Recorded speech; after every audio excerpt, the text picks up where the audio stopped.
Hello and welcome back. In this section we're going to be learning about selection tools. We've been learning about layers, and now that you know how to use layers, we'll take it to the next level by learning how to select specific parts of your image and then do things with them. Whether it's creating a new layer from them or changing the color or the darkness or whatever. And we're going to just learn this through examples.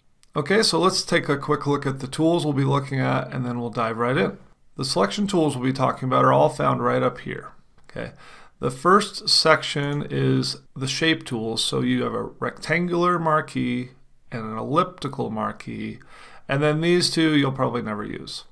They just select like one row of pixels, which is almost never enough.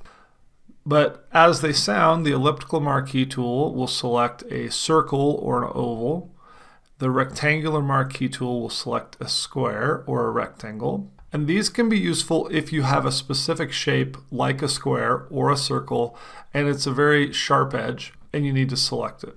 Generally speaking, I don't use these very often, but they're here and you can use them.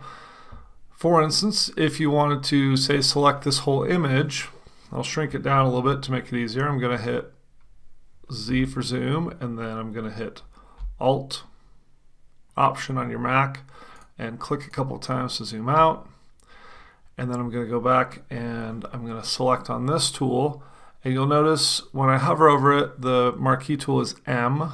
So I'll hit the M, and now I'm selected on it. So let's say I wanted to select this whole image. I would just left click outside of the image and start to drag. And you'll notice in this case it pops to, it has these little snap guides and it snaps to the edges, which makes it really easy. And then I just drag until it snaps to this end. Basically you just pull outside of the corner. And then you can see it has the little marching ants, which are those little dotted lines going all the way around my selection. And I just release the mouse and I've now selected that. But it's just not the easiest way. So now you know how to use that, but again, you're not going to use it very often. So we'll look at some tools that you're going to probably use a lot more. Now, if I'm selected in something and I want to use a different tool or get out of that selection, I can just hit Control or Command on your Mac and D.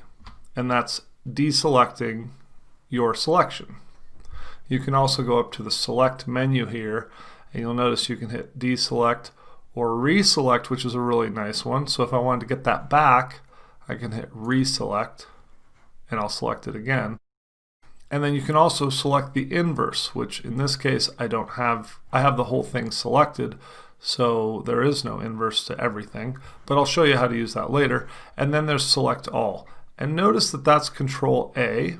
That's really important to know, and I'll show you why. Let's deselect this real quick. If I want to select this whole thing, I just hit Control A. Bam, selects the whole image. And that can be really useful when you need to do an edit to the entire image.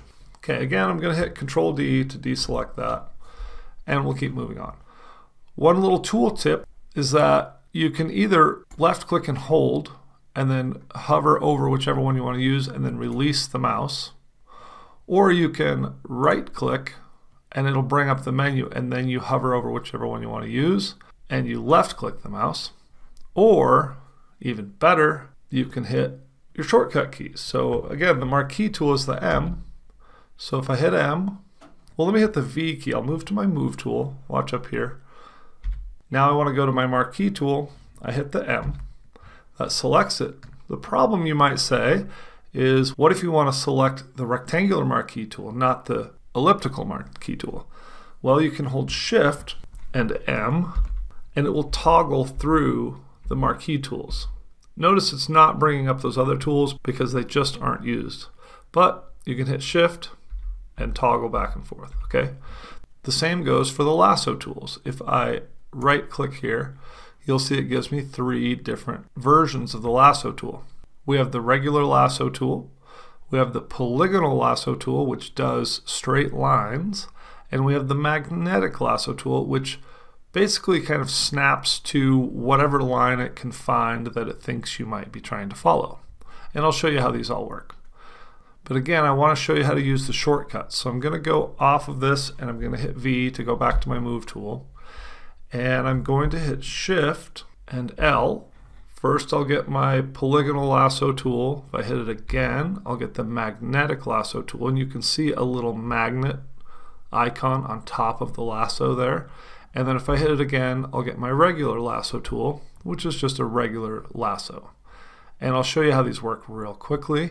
While I'm in the lasso tool, you basically just draw with it. And let's go ahead and do Command 0 to get this full size. And you just click to start it, and then you hold it and you drag, and you just draw with it.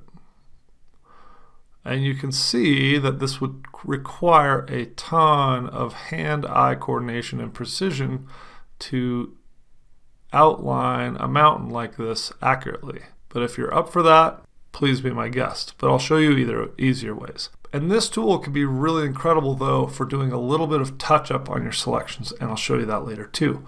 But to close this loop, to close the selection, you just draw back around to the beginning, and when you get to the beginning, you simply connect and release, and whatever you've drawn around is selected.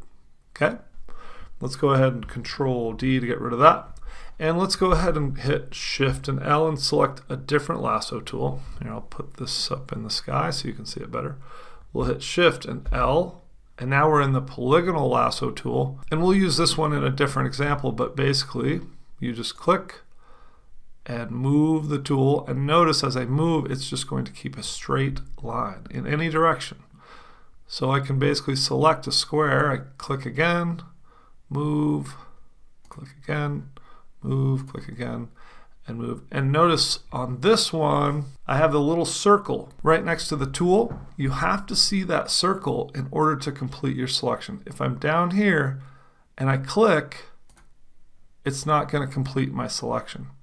I have to go hover over the beginning of the selection and see that little circle in order to select it. So I do that and I click, and again I have my selection. Now one note about this, let's go Control D. If you are cruising along and you're making selections and you decide, oh, I didn't want that one, then you can just hit the delete key or the backspace and it will get rid of your last click. Okay, if I do that 4 times, 1, 2, 3, 4, then I'm just going to start back at the beginning. Okay, so you're not stuck with it. You can always get back to it, but you just click, click, click, get your little circle, click, and you've selected it. For me to show you how the inverse selection works. So right now we have this polygon selected here in the middle of our picture. We can go to the select menu and say inverse, and notice it added some marching ants, those dotted lines, around the outside of the image. Well now, instead of having this little piece of the image selected, this is the only part that's not selected. Everything else is selected. Okay, and that can be very useful if you want to select, say, this whole image, but not one of these little hikers. Then you can just select the hiker and then click inverse, and it will select everything else. Okay? Again, let's Control D or Command D to get rid of that selection. And we're going to stop the video there.